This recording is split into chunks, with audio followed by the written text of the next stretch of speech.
everybody, and welcome back to Break the Tackle. I am Austin the PEF, and I am here for another edition, the Week 8 edition of the PEF 10. The PEF 10, if you do not know, are my top 10 teams of the week.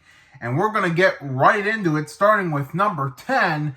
Probably had the most trouble with this number, honestly, but I decided to give it to the Chicago Bears, who are going to be coming off a bye week. Now, while the Bears' opponents they have defeated haven't been the most impressive list of defeated opponents, week by week, Caleb Williams is just getting better and better. He's starting to look as advertised. And the crazy part is, spoiler alert, I have all 4 NFC North teams on this list. So they are still at the bottom of the NFC North in my eyes.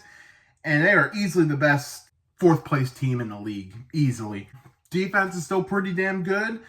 Caleb Williams is getting better and better every week, and it seems like they're starting to get their footing. I still have a few questions, and there are definitely a few teams that I considered to put in the spot instead, who I will mention later. I think the Bears got some promise. They play the Commanders next week, who might be without Jaden Daniels. But either way, I think it's a bit of a test for them, so we'll see how they do. For now, I got the Bears at 10. Coming in at number 9 are the Pittsburgh Steelers, who return to the PEF 10. The Steelers with a big Sunday Night Football win. As a Steeler fan, I will say this is probably the happiest I've been for a regular season win in quite some time. Now, say what you want about the Jets, but I feel like this was a monumental win for the Steelers. You know, this was like one of the first times like you genuinely felt like they were offensive threats. Now, first half, it was pretty ugly, yes, but Russell Wilson got his footing around mid-second quarter, started throwing some deep balls and got them right where they needed to be. The offense started to open up. The defense was making plays. I'm not jumping any guns with the Steelers right now, but they look pretty good, and they impressed me. So give me the Pittsburgh Steelers at number 9. At number 8 are the Washington Commanders, who, yes, they do drop a spot despite killing the Panthers. I have concerns. Jaden Daniels has a rib injury. He's considered week to week. Definitely nervous about that. I want to keep an eye on that. But this Commanders team's still looking really good. It feels like they've got their stuff together. And, you know, maybe we should give some credit to Dan Quinn on top of Jaden Daniels, because it seems like he's got this team where it needs to be. So give me the Commanders at 8. At number 7, I have the Houston Texans, who do drop a couple spots, but I still thought they played a fairly good game against the Packers, but there's definitely some O-line concerns right now. One worry I had is if C.J. Stroud would be a victim of a sophomore slump, and definitely it's a down year compared to last year. I still think he's a really good quarterback, but it's just there's always that weird AFC South slump the year after a team wins a division. It happened with the Jaguars last year, happened with the Titans the year before. But I still think this is a damn good Texans team, and while, you know, they couldn't get the job done against the Packers, I mean, they managed to keep it close, so I don't have a doubt the Texans aren't still one of the best teams in the league, but definitely some concerns I have my eye on. Texans at 7. Coming in at number 6 are the Buffalo Bills, who take care of business against the Tennessee Titans. Early on, the Titans were looking good, and then the Bills just ran away with it at the end. This is still a pretty good Bills roster. Maybe not as strong as some Bills rosters in years past, but you got Josh Allen, man. You're always in the race. Give me the Bills at 6.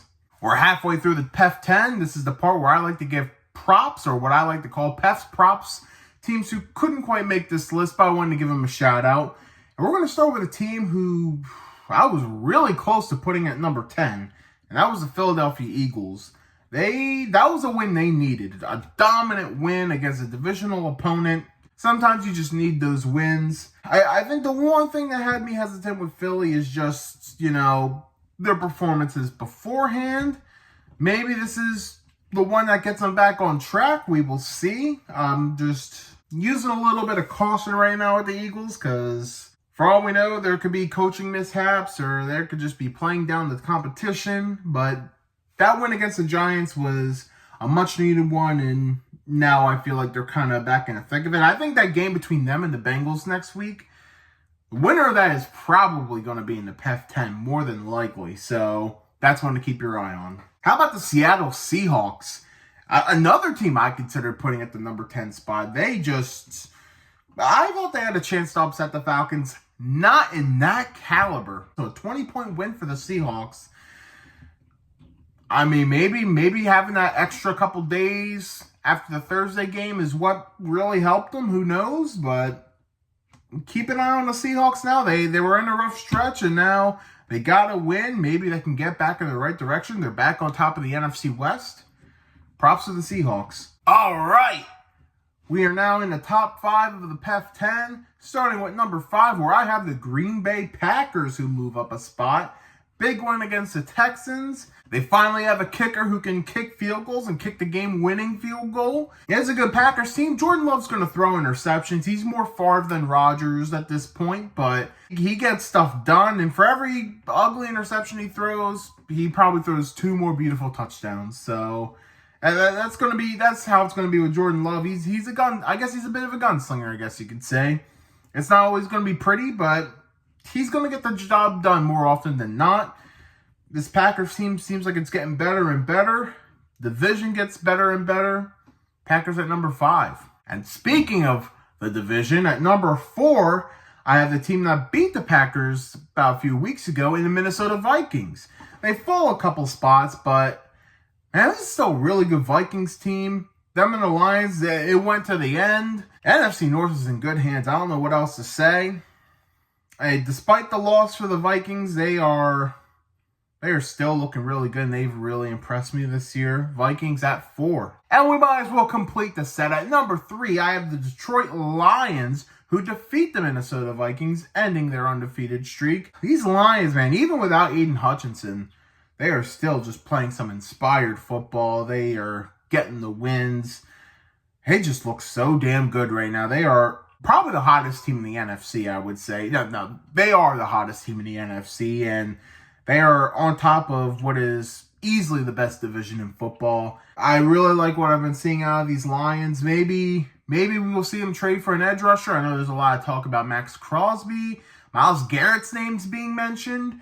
If they can get one of those guys, then you better fear the Lions for your life. Detroit Lions at number 3. Coming in at number 2 are the Kansas City Chiefs. That is right, everybody. The Kansas City Chiefs are no longer the number 1 team. They are now number 2. I know this is bold because they are still undefeated. But, I mean, and look, Kansas City is just, even when they're not good, they're good. Like, it's just, they just find ways to win. They're just smarter than you. They are the new Patriots for sure.